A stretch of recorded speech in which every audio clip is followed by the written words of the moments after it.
It's that time of the day again when you've got the motion, we've got the devotion, and we're going to get into God's Word together. Andrew Gomison is with us. Andrew, where are we going in God's Word today? We're going to John chapter 17, verses 14 through 18. All right. This is a prayer that Jesus gave or was praying right before he went to the cross. Mm-hmm. And he says, I have given them thy word, and the world hath hated them, because they are not of the world, even as I am not of the world.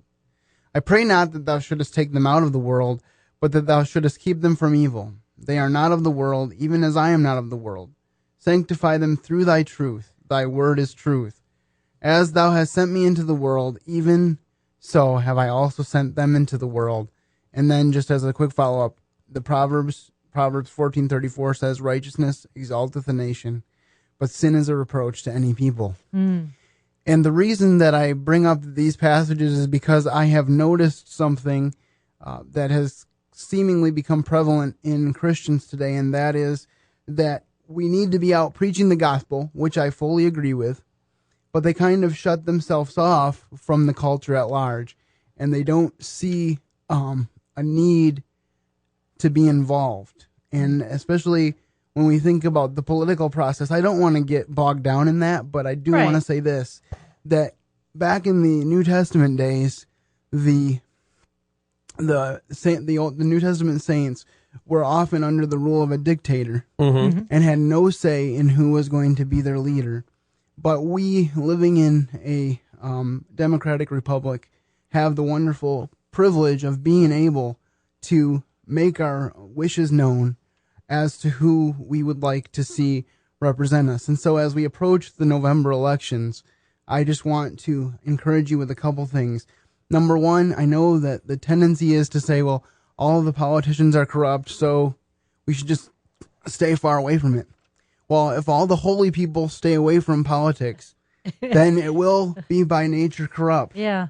The second thing is newsflash. Unfortunately, being that we are humans, we have to elect humans. Yeah. We don't have the choice. I know there's not a good cyborg running anywhere nowadays. So, and then the other thing is, I think that the social issues are very important to keep at the forefront. I don't think that God can bless a nation economically unless they're in line with him morally. Yeah. And we need to take that viewpoint with us when we go to the ballot box. Exactly. You know, God has told us over and over in his word that, you know, when you turn to me, I'm going to take care of all these things. You know what I mean? I'll heal your land. I'll bless your food. I'll bless your water. I'll be your God. You'll be my people. And so there's a wonderfulness there that you want to be a part of. And yet, and it's not just in politics, but it's every aspect of life in modern American culture. It seems like we don't really, you know, that's a private thing. We don't really want to hear about that. And we're seeing the effects of it. Well, and what we want to do is we want to have that right balance where our God is greater than all of these things, and we're going to hold him in the utmost in our hearts, but we're also not going to be so disengaged that we're separatists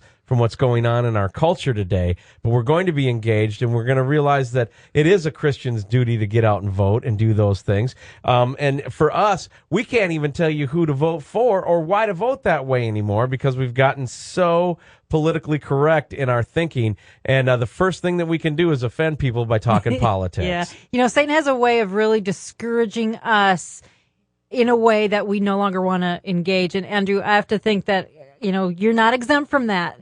And so what are some ways that God really encourages you to stay involved, get out there and do what I want you to do? Well, I think that if you look at the scriptures, you see two parts. You see prayer and action. And sometimes we want to take one or the other. Yeah. We want to act without praying, and we want to pray and without acting. Because a lot of times when it comes to especially politics or other controversial issues, they're like, well, I'll pray for the right people to be in office.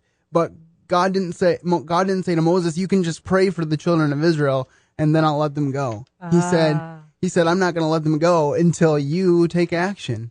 And he wouldn't take no for an answer either. He kept working on Moses until he wore him down. And I don't think you want to have to go through that process, but he's willing to put you through it if you're stubborn. All right. Well, I'm thinking I know an artist who's stubborn. His name is Chris Tomlin. He never goes away. He's always brings something back to the table each and every time. And I think a great follow-up to this devotion would be Chris Tomlin and his song, Our God, on 99.3 JQ99.